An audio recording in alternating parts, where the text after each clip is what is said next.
Sem combinar nada, Elis Regina e o general Olímpio Mourão Filho resolveram marchar pelas ruas do Rio de Janeiro no mesmo dia.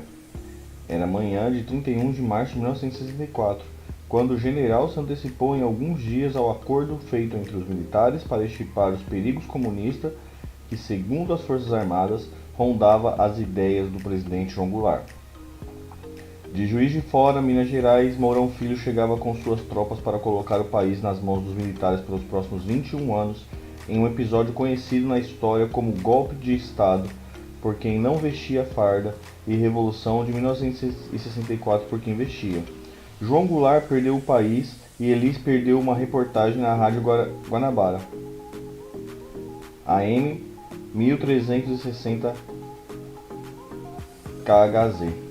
Uma equipe já estava posta para cobrir a chegada daquela cantora de 19 anos que vinha com o pai em um ônibus do Rio Grande do Sul, quando o repórter, que ainda estava na redação, recebeu o telefonema do chefão Alexandre Canduque. Que horas vocês vão sair para esperar Elis? Quis saber Canduque.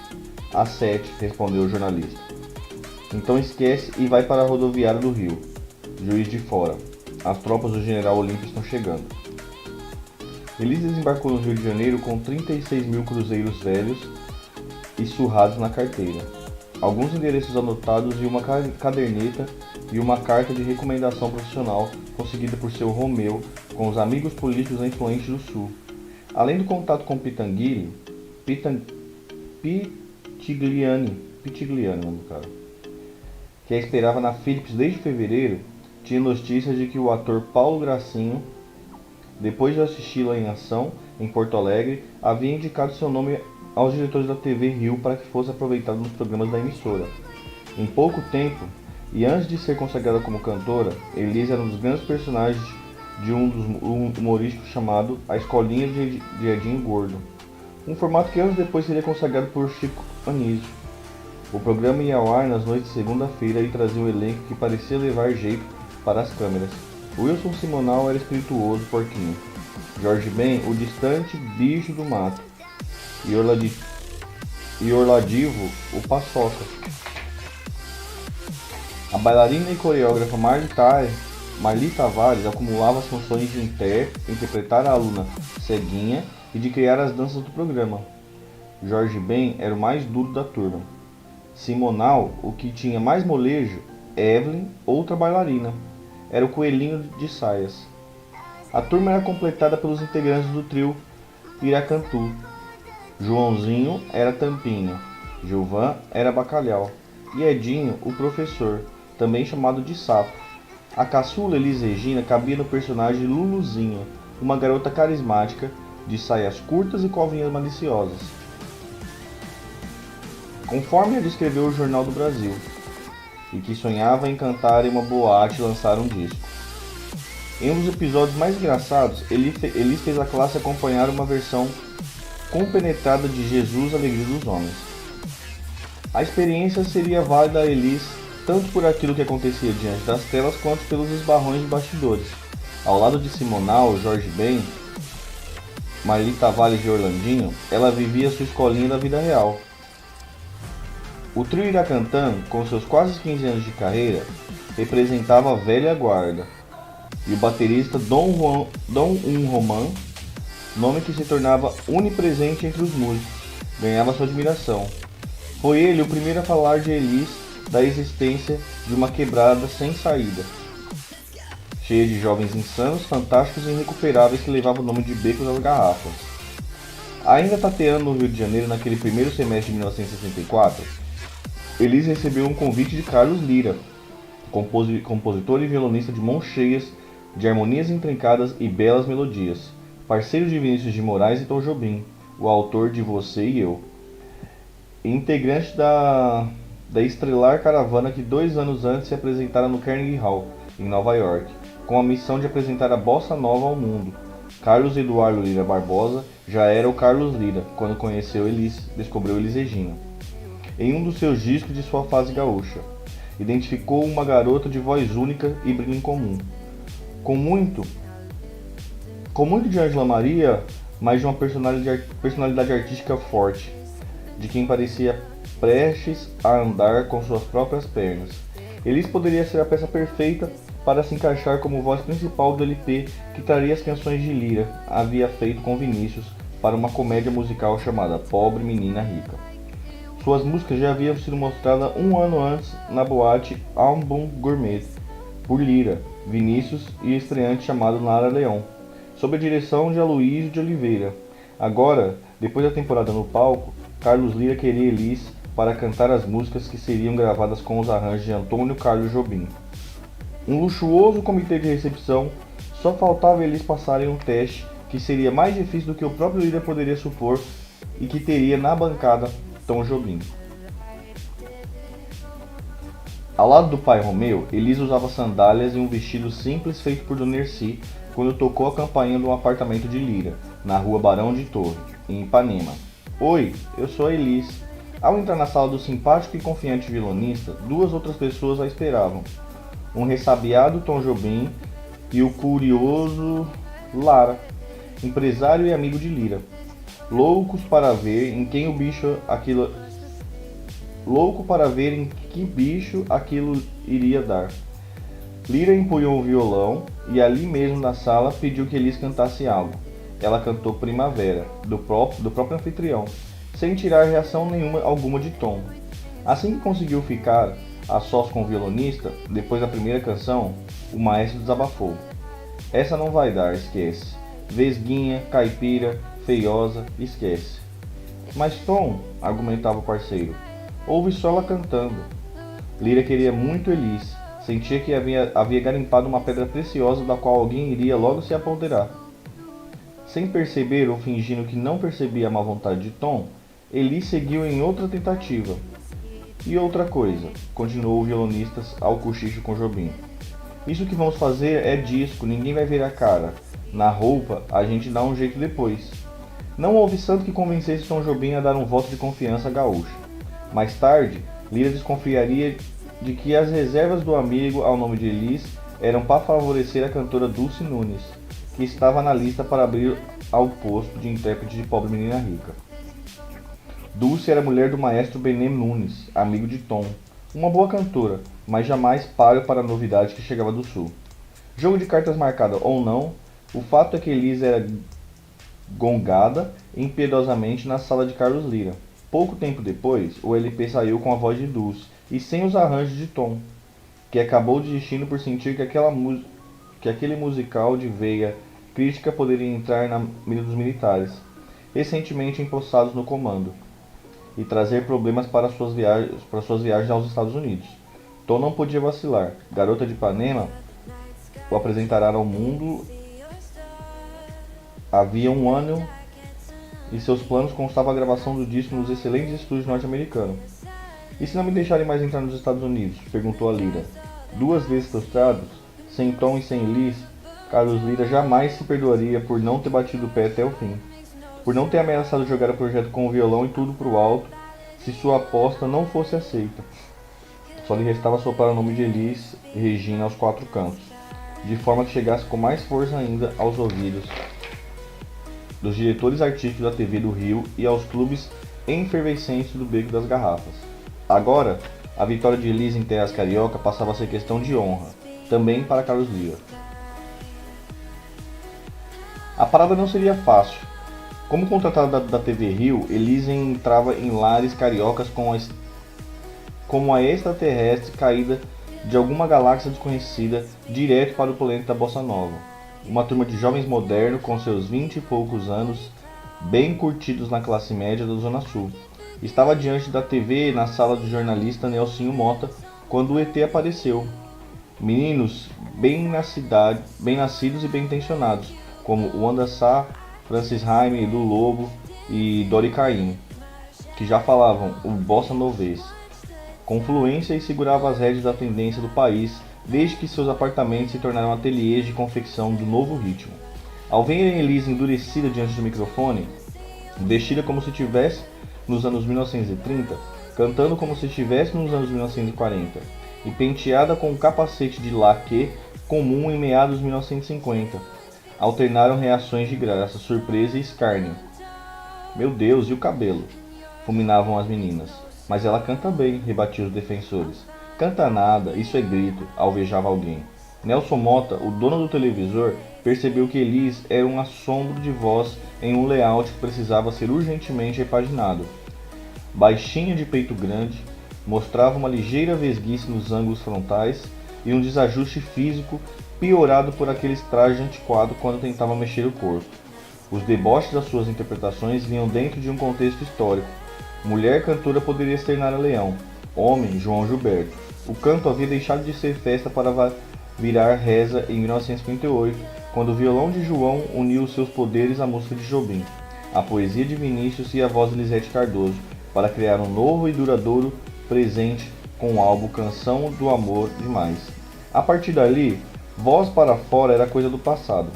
Recurso de gente antiga de rádio nacional, como Chico Alves e Silvio Caldas, que enchiam o peito quando queriam transbordar de amor e compensar a falta que fazia o bom microfone. Ao voltar a aumentar o volume do canto em alguns decibéis, Elis enfrentava não só um apartamento de críticos implacáveis, como também uma nova ordem musical que havia sido consagrada ali mesmo, naquela terra em que acabara de pôr os pés. As esporádicas aparições na TV começaram a atrapalhar Elis Regina pelas salas cariocas, e nem todos prestavam atenção só em seus coques. Há dias ouvimos na TV Tupi comentários acerca de Elis Regina. Falavam bem.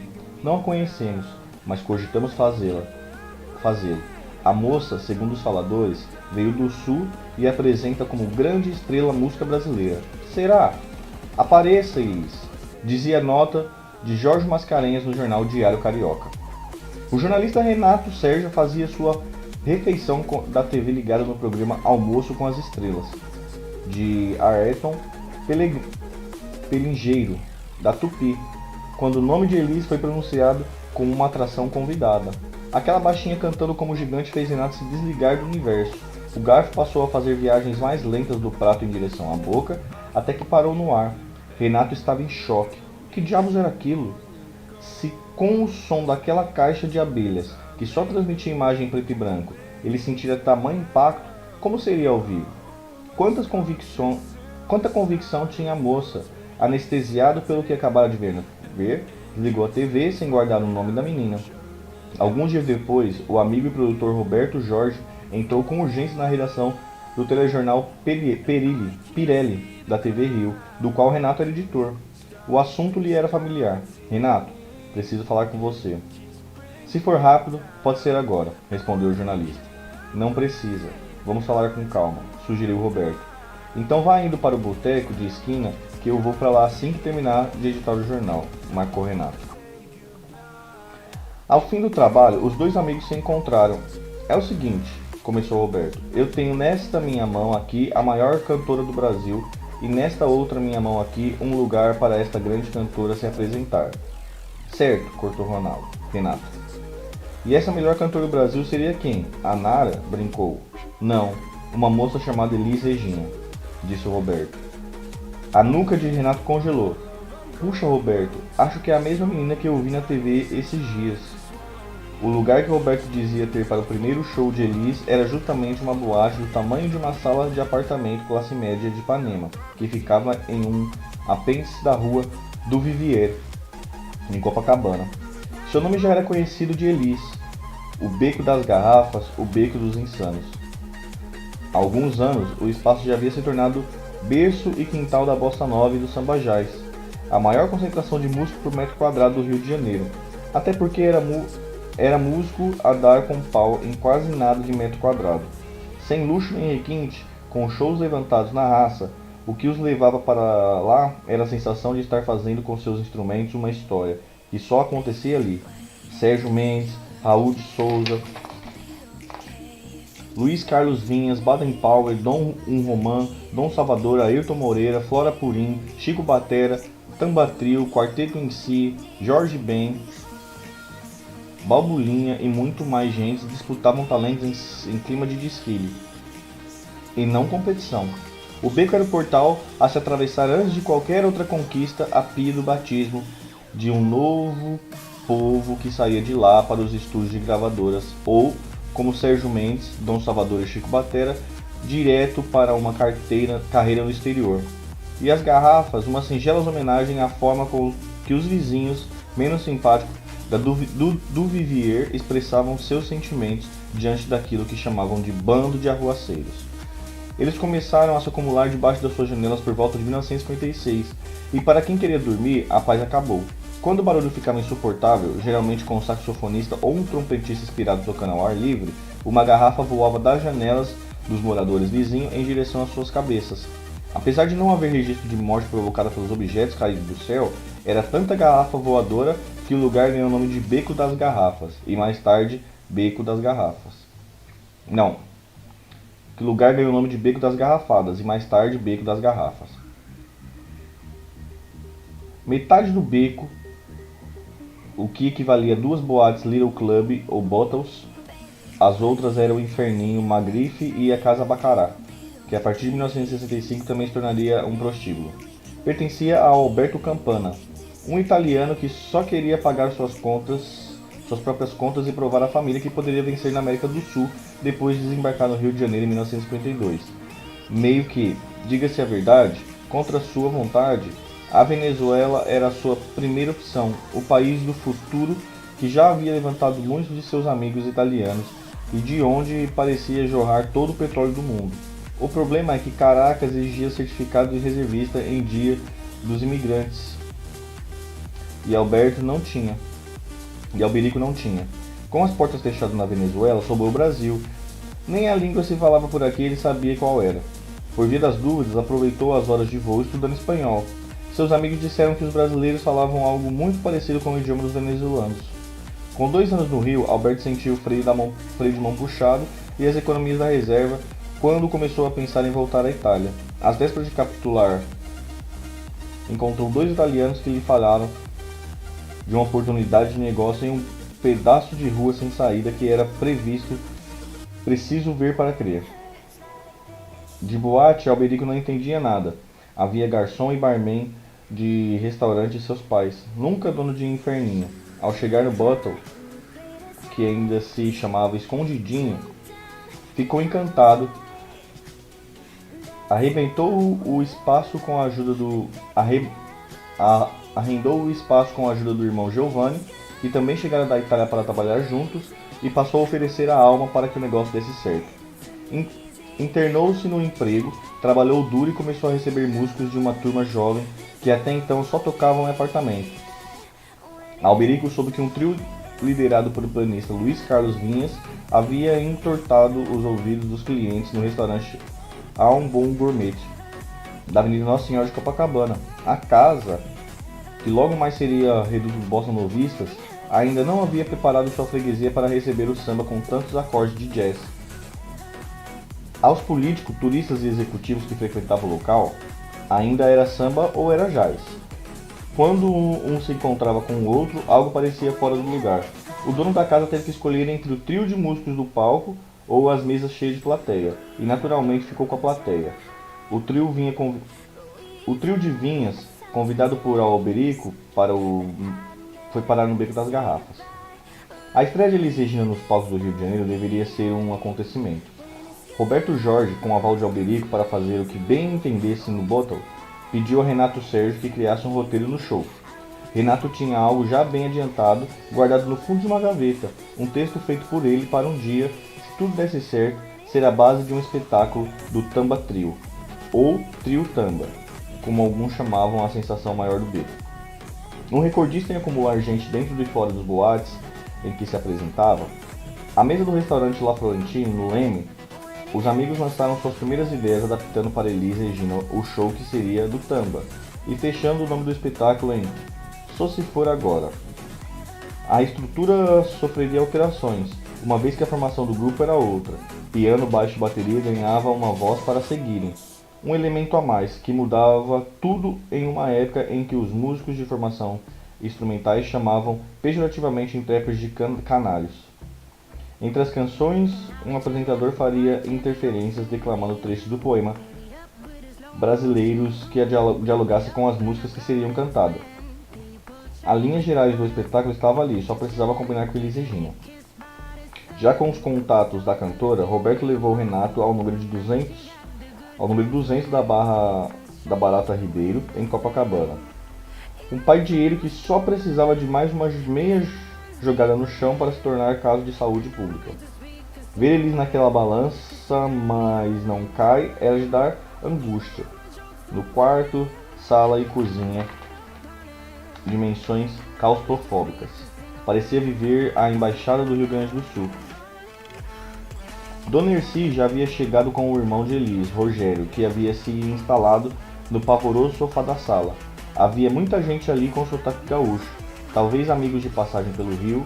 Os espaços eram divididos por cortinas improvisadas. A cama de Erci e Romeu ficava encostada na janela, quase um escorregador de emergência para se chegar ao térreo pelos ares.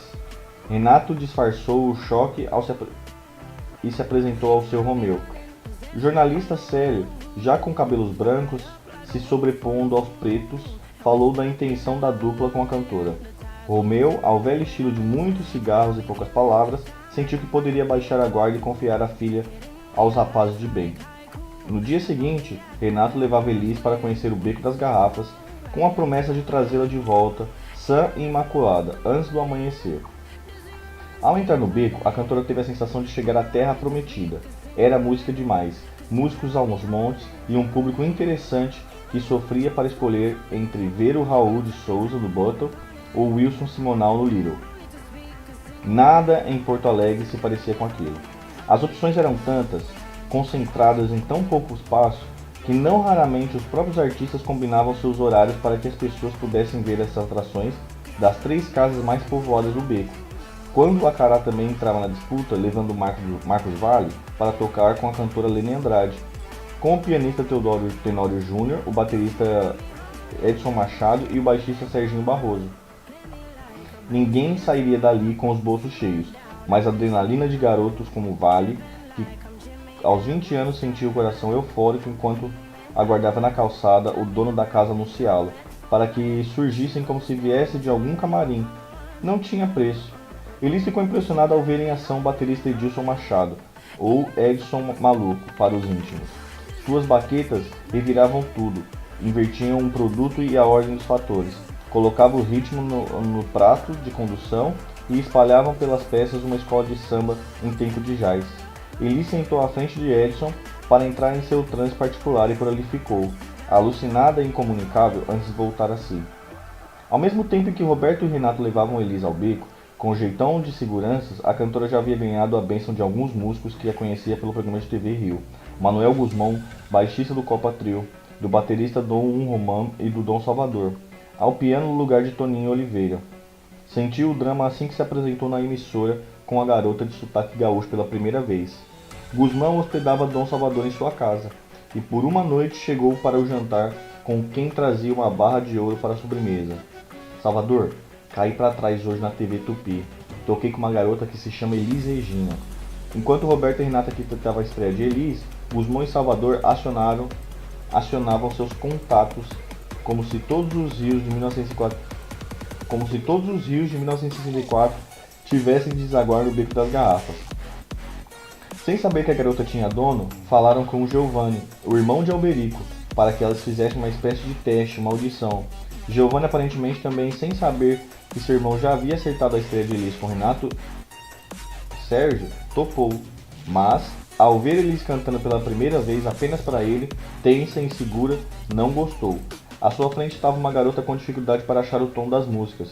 Guzmão e Salvador convenceram Giovanni de que aquela havia sido apenas um dia infeliz, prejudicado pela angústia e inexperiência, mas nem precisaria mais se esforçar. O que era de Elis já estava escrito, ao menos no Beco das Garrafas. O show pensado por Renato Sérgio e Roberto Jorge teria Elis sendo conduzida justamente pelo Copa Trio, que já havia estreado no Beco fazendo cama para as meninas do quarteto em si, acompanhadas também pela violonista Rosinha da Valença. Smoke era traje dos homens. Elis decidiria depois o que vestir, e desconhecida ali, só a cantora. Os músicos eram cobras nascidas e criadas em uma era que havia elevado o nível dos instrumentistas brasileiros a alturas nunca imaginadas. Os ensaios começaram e o script pensado por Renato mudava a cada passagem. A luz com os holofotes feitos por lata de óleo seria pilotada por José Luiz de Oliveira. O bico de luz. Outra preocupação dos diretores era o gestual. Elis tinha a voz como arma incontestável, mas precisava melhorar a postura. E em mais um daqueles encontros proporcionados pelos deuses, pelas posições dos astros e por alguma baita traseira apontada para a lua, passou pelo Beco das Garrafas justamente por esses dias o coreógrafo norte-americano Lenier Dali.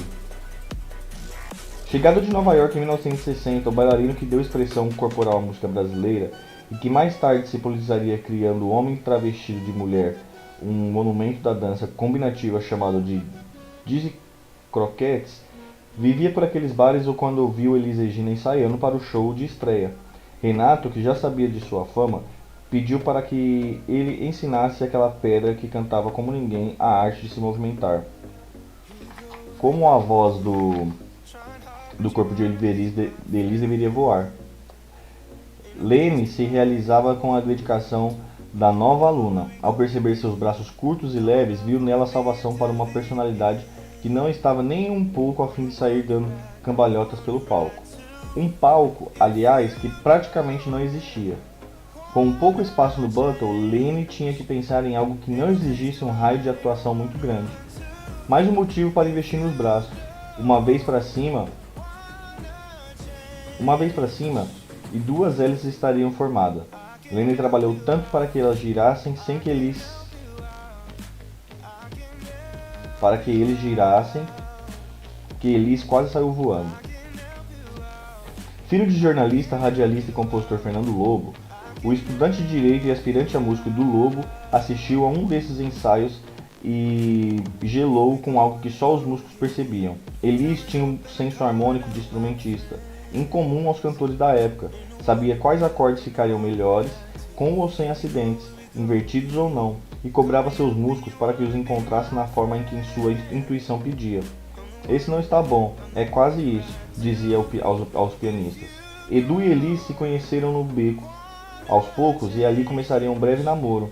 Mas naquele dia que antecedia sua estreia, todas as forças estavam reservadas para a apresentação. Em um de seus primeiros pedidos, a cantora disse a Renato que queria abrir o show com The Lady is a Tramp, um jazz clássico do fim da década de 30, gravado mais tarde por Frank Sinatra e Ella Fitzgerald. O jornalista sentiu a sugestão parar na garganta como um caroço de manga. Respirou fundo e explicou com todo o jeito que poderia. Elis, ninguém vai gostar se você cantar isso aqui. A música é ótima, mas não aqui. Era importante fazê-la entender que qualquer coisa em inglês seria uma insanidade naqueles metros quadrados, em que justamente uma nova música brasileira se firmava. Em inglês, aqui não. Renato pediu que a moça se acalmasse, dizendo que já havia encomendado um belo tema de abertura aí do Lobo. Elis entendeu e aceitou.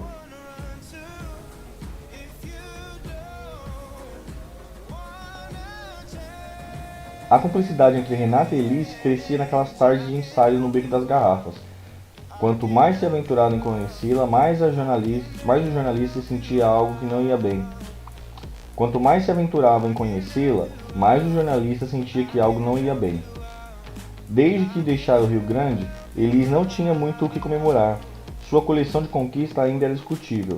4 discos esquecíveis que não lhe renderam uma miséria vinheta nas rádios. Um constrangedor não de Tom Jobim na casa de Carlos Vira e algumas pontas no programa de TV Rio com cachês que não lhe pagavam nem a condução. O beco era apenas uma possibilidade de, na mais otimista das previsões, dar-lhe uma lasca de palco para cantar. Dinheiro mesmo, todos sabiam, jamais sairia dali. A situação só piorava quando ele sentia a família escorada em seus ombros. A jovem estava assustada com o tamanho da encrenca. O pai, a mãe e o irmão se alojavam debaixo dos seus sonhos antes mesmo que eles se tornassem reais. A torcida pelo sucesso virava cobrança, afinal, era dela que todos sobreviviam no treme-treme da Barata Ribeiro.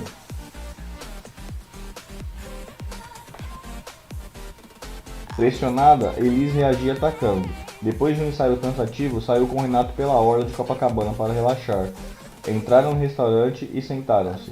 Elis de costas para o mar e Renato de frente para Elis. A certa altura, a cantora interrompeu a conversa. Virou-se em direção ao mar e traçou com o dedo indicador toda a linha do horizonte que conseguia avistar enquanto fazia para si uma promessa em voz alta. Um dia, tudo isso vai ser meu. A convicção de Elis nascia da sua falta de opção. No contexto em que se encontrava, era vencer ou vencer, ou voltar para Porto Alegre. A segunda noite que ensaiou com Renato depois de outro ensaio foi para desabafar. Dessa vez, eles caminharam até o início da faixa da areia da praia com Elis cabisbaixa, mais cansada do que o normal. O jornalista quis saber o que se passava. Parou de andar e colocou-se na frente da cantora, recebendo de volta um olhar cruzado pelo estrabismo que denunciava pela vida toda seus desequilíbrios emocionais. "O que foi, Elis? Sinto que você não está bem", perguntou Renato. "Quero voltar para Porto Alegre. Não aguento mais isso", disse a cantora. Os dois ficaram calados por uns 10 segundos até que Renato colocou as mãos em seus ombros para então quebrar a pausa com a pergunta: "Não diga isso, Elis. Afinal, você quer ou não quer ser a maior cantora do Brasil?" Ela o fulminou antes de responder, com uma segurança que o intimidou. "Eu não quero, Renato. Eu já sou a maior cantora do Brasil." Os ensaios haviam esquentado o nome de Elis no Beco das Garrafas. Infiltrados entre os funcionários do Button, dois homens conhecidos pelos shows que produziam no vizinho Little Club, Luiz Carlos Miele e Ronaldo Bosco, assistiam a tudo aos cochichos como se planejassem algo. Miele e Bosco já só haviam escutado a voz de Elis uma vez, ao passar em frente a uma loja de disco em Copacabana que tocava um de seus primeiros álbuns. "Se ela não for um bagulho, nasceu uma estrela", comentou Bosco. A divulgação da apresentação de estreia da Gaúcha era feita na base do boca a boca. A exceção havia sido uma nota de 2 linhas que aparecerá em uma coluna social do jornal Última Hora, acentuando o nome de Elis como muitos o pronunciavam. "O Button está de show novo. É uma cantora chamada Elis Regina. Ela é bonitinha." E uma alfinetada de Carlos Imperial, que fracassara na tentativa de fazer a nova Celi Campeiro em sua coluna. "O mundo dos brotos", da revista do rádio. Elis Regina, gauchinha que adotou a cidadania carioca, está diariamente no Beco das Garrafas. "Cuidado, menina, que esse beco às vezes é ingrato e derruba muita gente que já se julga cartaz."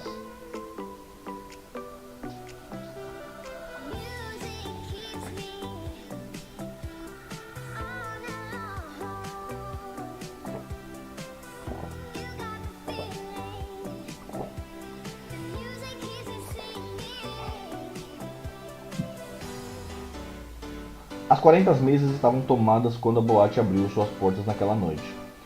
O total que viesse do cover artístico, 10 cruzeiros por pessoa,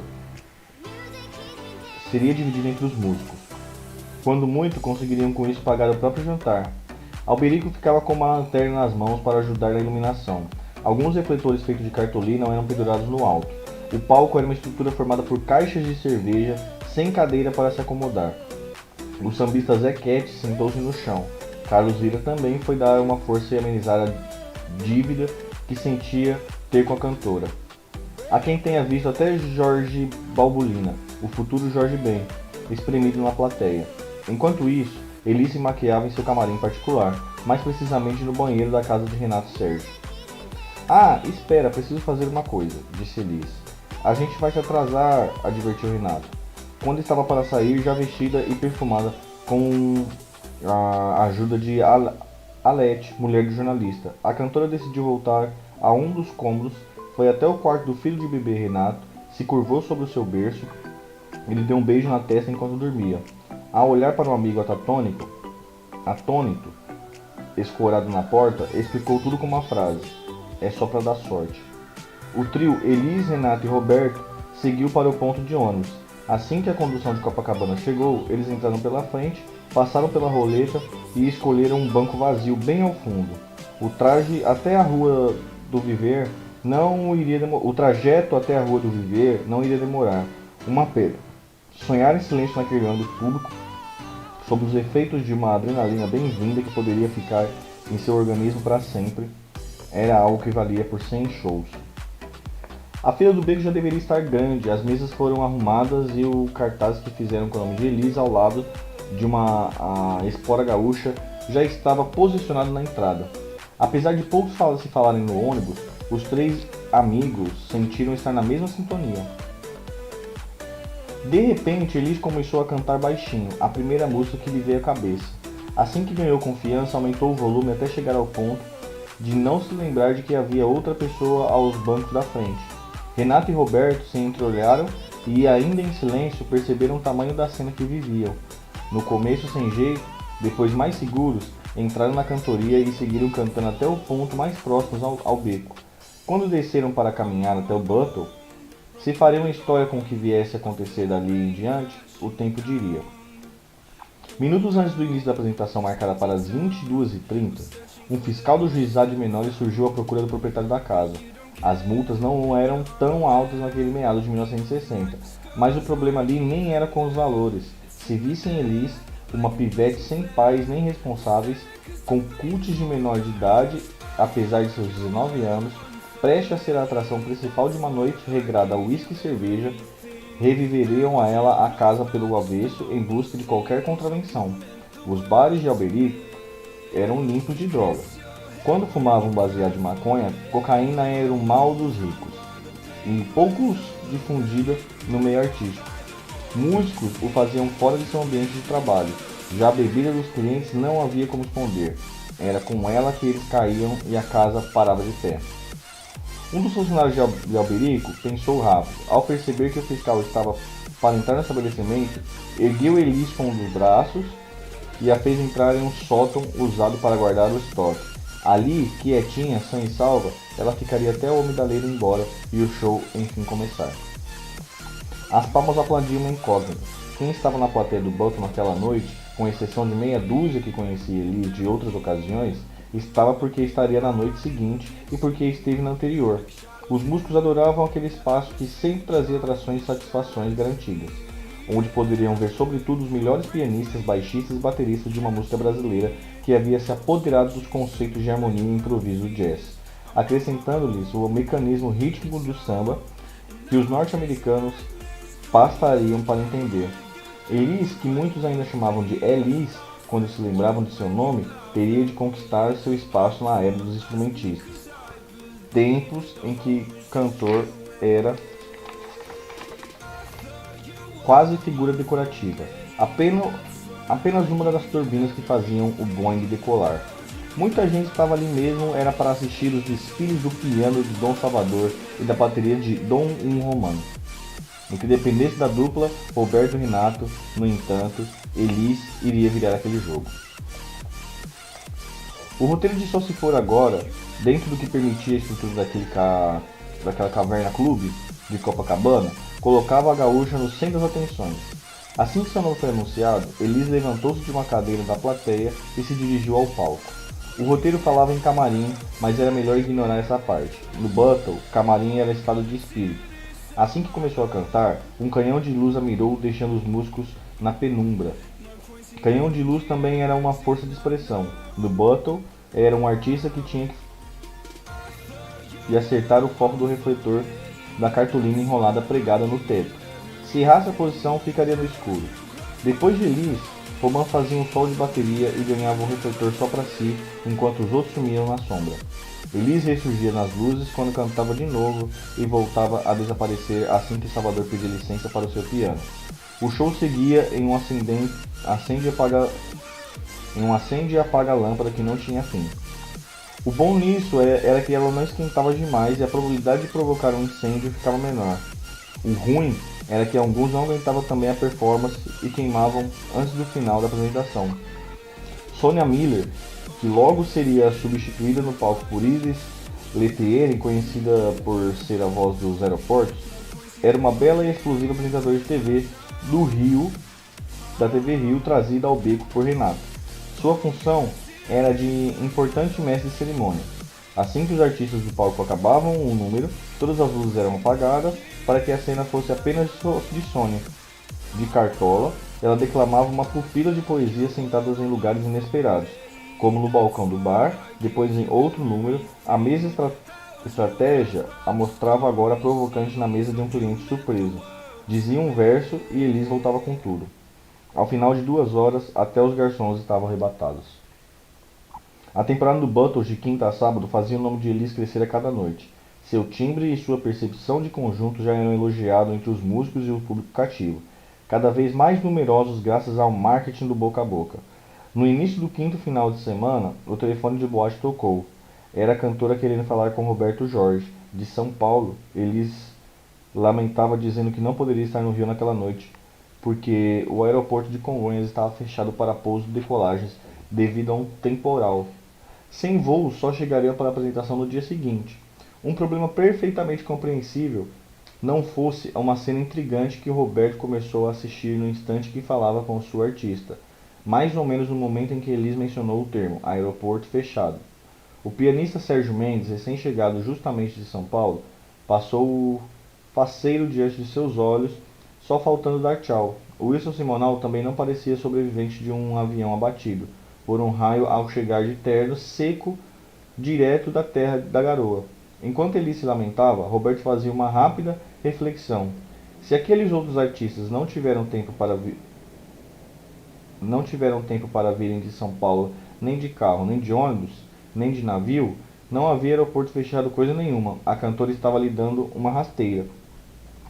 O fato é que Elis já ficara grande demais para o beco e convites para outros shows fora do Rio eram cada vez mais frequentes. Na cabeça de Roberto, Elis faltava ao Button para cantar em outras praças. O produtor ficou furioso. Além do teto de Congonhas, a casa de Elis também estava prestes a cair. Espera aí, Elis. O pessoal que chegou de São Paulo agora está aqui na minha frente e você está dizendo que o aeroporto está fechado? E daí? Rebateu ela. Você está me chamando de mentirosa? Recomposto do contra-ataque, Roberto voltou ao fronte. Que história é essa? Você acha que tem algum moleque aqui? Ao lado de Roberto, Renato sentiu uma vontade danada de pegar o telefone para apaziguar os ânimos, mas já era tarde. Depois de trocar insultos, a cantora desligou, jurando nunca mais colocar o pé naquele fim de beco. E jamais voltar a pronunciar os nomes Roberto e Renato. A primeira temporada de Elis Regina no Rio de Janeiro terminava debaixo de chuvas e trovoadas. Os dois gaviões que haviam assistido os ensaios do Button, afiando as garras, sentiram que era hora de atacar. Miele e Boscoli começavam a fazer seus nomes virarem um só como produtores inseparáveis dos chamados shows de bolso, os pocket shows. Quando ficaram sabendo que Elis havia rompido com Renato e Roberto, eles já tinham planos para a garota, confiando sobretudo em seus faros treinados logo ali ao lado no vizinho Little Club, de propriedade do mesmo Alberto Campanha. Se o desconhecido pianista niteroense Sérgio Mendes havia acabado de se tornar um sucesso de bilheteria em suas mãos, em um espetáculo sem voz, com o saxofonista Paulo Moura, o baterista Dom Juan Román e o violinista Durval Ferreira, jogar eles para cima seria moleza. Miele era um paulistano do bairro do Paraíso, de ancestrais italianos, repórter da TV Continental e com tiradas refinadas de humor rápido no gatilho. Sua alma gêmea, ao completar, era o jornalista Ronaldo Boscoli, um carioca culto de manias excêntricas com um texto solto e inteligente, treinado em anos de jornalismo impresso. A união do homem que pensava, Ronaldo, com o que ele realizava. Miele já nascera com previsão de cartomante no dia em que uma missão profissional colocou os dois no mesmo banquinho. Daquele povo todo de quem a crítica começava a falar com entusiasmo, Miele só fazia ideia de quem era João Gilberto, até em um dia que seu chefe na TV Continental pediu que ele fizesse uma matéria com esse pessoal aí da Bossa Nova. Aos amigos da redação, perguntou quem era a boa alma que poderia ajudá-lo ao preparar uma entrevista com alguns dos nomões do movimento e mais uma pessoa lhe indicou Ronaldo Bosco. Então, contratado da revista Manchete, Ronaldo estava na casa de sua namorada, Nara Leão, quando Miele ligou convidando para estar presente na primeira matéria que faria sobre a Bossa Nova para a televisão. Na turma que havia reunido para a entrevista estavam Nara, Roberto Menescal, Luiz Carlos Vinhas e o violonista e compositor Chico Feitosa. Como era grande demais para o úmido sofá da Continental suportar, e para a única câmera da TV enquadrar, Miele pediu que um auxiliar pegasse um ou dois banquinhos no bar ao lado para organizar melhor a bagunça. O formato um banquinho, um violão, usado desde a chegada do Rio do bruxo de Juazeiro, João Gilberto, virava a expressão pela primeira vez. E para o desespero de muita gente, nunca houve nada mais agradável a um violonista do que a obrigação de se apresentar durante 2 horas sentado ao maldito banco de madeira com o violão entre as pernas. Miele e Bosco teriam outros encontros, com a como a temporada em que Miele passou dormindo no sofá da sala de Bosco por falta de dinheiro. Quando desaguaram juntos naquele beco das garrafas, criaram rapidamente um slogan para o tipo de show que faziam em palcos que tinham o tamanho de uma mesa de 4 lugares. Dê-nos um elevador que nós te daremos um espetáculo. Sem esperar a poeira de Bottles baixar, a dupla cercou a gauchinha com propostas de novas condições de trabalho, incluindo um repasse um pouco maior de cover artístico, até fazê-la aceitar estrear no Little. Quase tudo o que a dupla conhecia de Elis era do beco, mas ambos confiavam em seus tacos.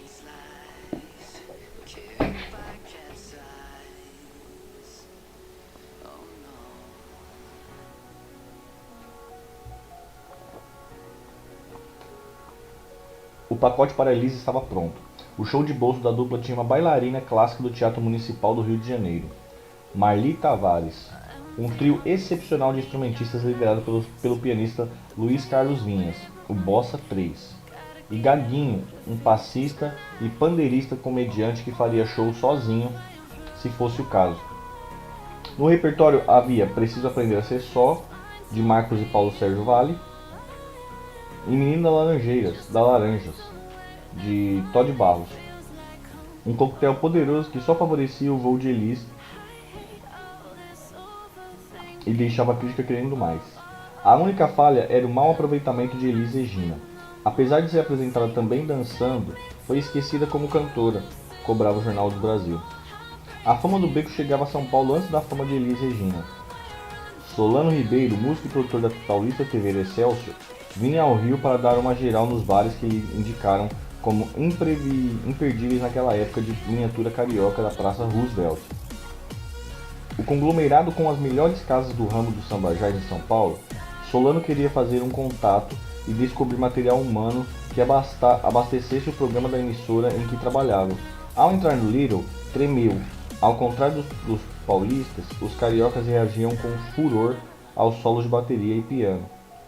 Interferiam sem pudor com assovios no meio da música e aplaudiam assim que se sentiam tocados pela energia que brotava nos palcos. Sob nova direção, Elis viajava em sua interpretação com tamanha entrega que acabou por desencadear um inebriante processo químico no cérebro de Solano, algo que ele identificou como paixão.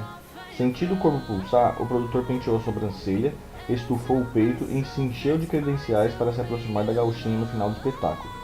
Apresentou-se como enviado da Excelsior, o que certamente o tornou mais atraente. Jogou flores sobre as vozes da Elis e o convidou para um jantar por sua conta. Deu certo. Os dois saíram do beco em um táxi para uma volta pelos bares do Rio com músicas ao vivo. Em um giro que acabou atravessando a noite, enquanto o sol nascia, passeavam pela orla de Ipanema trocando beijinhos e carinhos sem fim até que Elis pediu para ficar em casa. Solano, irremediavelmente rendido, sentiu dores físicas naquela despedida. Em um bilhete, escreveu a frase que garantia a sobrevida de seu affair. Amanheceu um amor em mim. No dia seguinte estariam juntos de novo. Sem mudar de estratégia, Solano seguiu para o beco apostando no mesmo itinerário. Passaria primeiro no Little para perder o fôlego vendo Elis cantar, depois a convidaria para jantar em algum canto com músicas ao vivo e terminaria se perdendo com a amada feliz da vida pela noite do Rio de Janeiro. Só um detalhe entrava em campo. Aos 45 do segundo tempo, quando já era madrugada, na parte em que ele deveria se entregar em perfeitas condições em seu apartamento,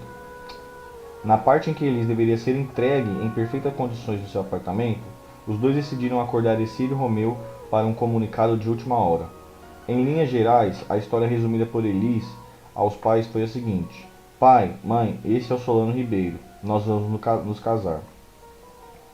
A filha ia direto ao assunto, e provavelmente por estar por cima da carne seca, bancando a família com o soldo que ganhava no beco, não sofria resistência. Casar ou comprar uma bicicleta, a última palavra era sempre a sua, a não ser que o noivo se arrependesse. Qualquer relação amorosa com Elis seria uma armadilha em 1964, já que tudo em sua vida parecia estar esperado este ano para acontecer. O casal até que tentou, ao marcarem suas viagens, ele já trabalhando no embrólio de um novo festival de música, ela alforriando-se cada vez mais no beco para fazer shows pelo país. Solano e Elis sincronizavam horários de voos para ficarem juntos ao menos 2 horas por semana durante algum trajeto. Nos raros momentos de namoro, falavam de política, cinema e música, que muitas vezes eram misturados e virariam um assunto só. De cabeça engajado e fundamentos esquerdistas, capaz de sincronizar a Rádio Nacional de Cuba para gravar um discurso de 4 horas de Fidel Castro na íntegra, Solano dizia a Elis que jamais cantassem essas bobagens vazias de Tom Jobim. Música de protesto era o melhor caminho para a salvação de um povo. Elis, influenciável até a medula, ouvia tudo com atenção. O cinema novo de Glauber Rocha era uma das suas paixões, mas não só. Certa noite, Elis trouxe uma dica de filme que desbotou a boina comunista de Solano, A Hard Day Night, dos Beatles. A química que havia fascinado o produtor desde o primeiro encontro começou a evaporar assim que a lupa da convivência o fez perceber comportamentos que antes, visto a olhos nus de um homem apaixonado, pareciam charme. O fato de Elis ser explosiva não era o problema. O intrigante era que ninguém poderia prever quando ou contra quem seria a próxima explosão. Solano presenciou cenas de ataques verbais em famílias que o deprimiram e experimentou reações físicas que custavam digerir como se fossem apenas traços de personalidade. Um dia estavam os dois espremidos no apartamento da Barata Ribeiro, ansiosos por uma resposta do casal de amigos Dom Romão e Flora Purim, que viria por telefone. Romão e Flora estavam prestes a viajar e poderiam assim deixar os namorados usarem seu apartamento duplex no Leblon. Elisa andava de um lado para o outro, excitada com a possibilidade de enfim ter algum momento de privacidade com o namorado. De repente, enrolou a revista Manchete que segurava e, sem dizer nada, desferiu um golpe na cabeça de Solano para aliviar a tensão. O susto foi grande, mas a dor maior foi a certeza do quanto ainda desconhecia a mulher com a qual pensava em se casar. A independência extrema de Elis serviria de gota d'água no dia em que o produtor recebeu um telefonema de uma amiga da cantora, hospedada em um hotel na Avenida São João, durante uma das suas idas e vindas a São Paulo. Elis pediu que ela ligasse Solano em seu nome. É melhor você passar aqui, Elis não está bem. Ao chegar ao quarto, o produtor encontrou a cantora deitada, pálida, coberta da cintura para baixo. Sua expressão não era das melhores, e ficou ainda pior quando Elis decidiu ir direto ao assunto. Eu fiz um aborto. Não foi um ato em si que chocou Solano, mas seus modos operantes. Ele não sabia da gravidez, entendeu que um filho ceifaria a carreira de uma cantora novata pela raiz, mas não perdoava o fato de não ter sido comunicado. Se era para decidir por aquilo, gostaria de ter opinião também. Elis e Solano se separaram em definitiva após aquele dia, e ao se cruzarem de novo, só conseguiriam sentir um grande vazio. Boa noite, Sibeli, tudo bem? Elis percebeu que transbordava o beco das garrafas.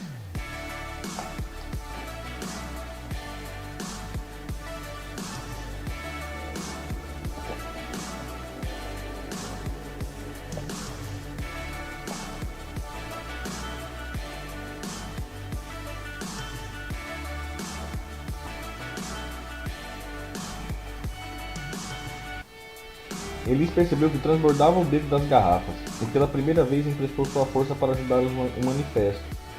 Foi em uma tarde de sábado em 1964 que os artistas da TV Rio e Excelsior se reuniram nas mesinhas do Little Club para registrarem o ultimato a seus patrões.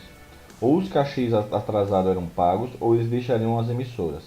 A comissão da Excelsior, formada por Tito Madi, Carlos José, Severino Silva e Silvio César, saiu com a promessa de receber a maior parte dos atrasos em 20 dias, e o restante em 60. Mas o grupo da TV Rio, com a qual Elis tinha maior proximidade, Ciro Monteiro, Silvinha Teles, Lucilene Franco e Roberto Nascimento, não fechou nenhuma negociação e só conseguiu marcar um próximo encontro. Sentada ao lado de Agostinho dos Santos, Elis levantou outra questão. Se uma mesma imagem de um artista era mostrada diversas vezes por uma ou várias emissoras associadas de TV, não era justo que esses artistas recebessem por apenas uma aparição, mas um impasse estava colocado. Tô bem também, Sibeli. Estamos aqui no terceiro capítulo aqui do livro. Acabou de acontecer o aborto da... A Elisa acabou de abortar um filho aí, né?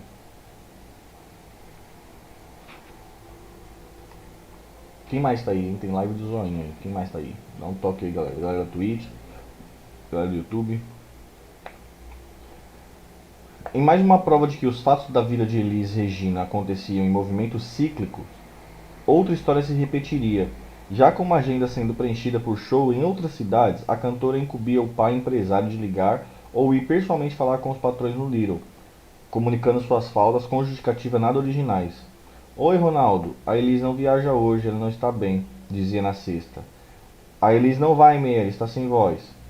Usava no sábado. Alberico e o público, disposto a sentar até o chão para ver a gauchinha, se incomodava cada vez mais ruidosamente com as faltas. Isso é uma tremenda sacanagem, anuncia Elis e não tem Elis? O público tem razão em ficar revoltado, pressionava Alberico. Cano após cano, associados a um histórico de suspeitos sumiços do vizinho Buttle, fizeram Miele e Ronaldo ligarem aos nós. E uma revelação involuntária de um amigo de Ronaldo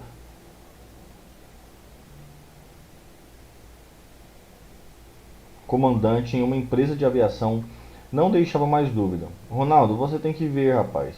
Ouvi uma menina no Paraná esses dias que cantava demais. Seu nome é Elis ou Elis. Você tem que chamá-la para cantar aqui. Quem ficou vesgo de raiva foi Ronaldo. Elis aumentava sua renda cantando em outros terreiros em dias de trabalho no beco, com o pai ainda lhe dando toda a cobertura. A sensação de marido traído e último a saber despertou em Ronaldo seus instintos mais primitivos.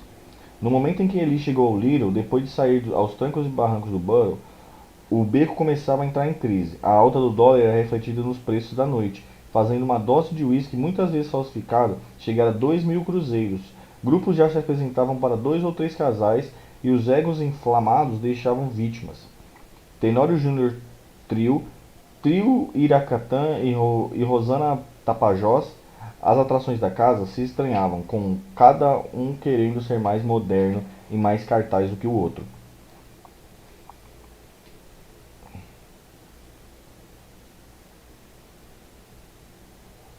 Segundo o colunista Eli Ralfondo, do Jornal Brasil, a ira de Ronaldo Bosco despertava pela falta de Elis e iria desferir agora um golpe de misericórdia nos últimos tempos de vibrações do beco das garrafas.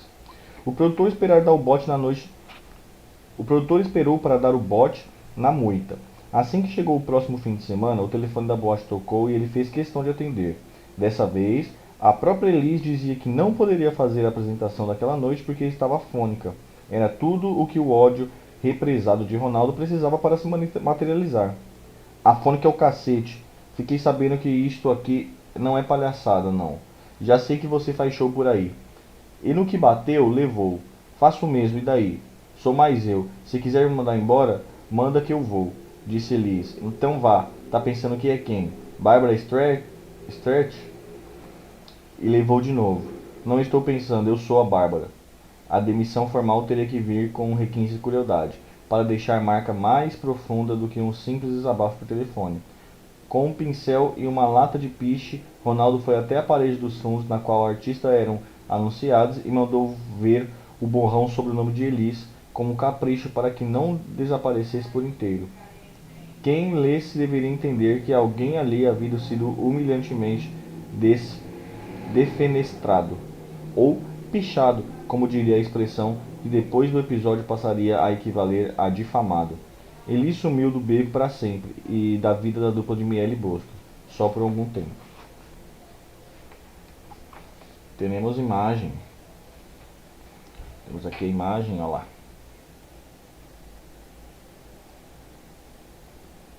Elis Jair Oliveira, abrindo o capítulo número 4.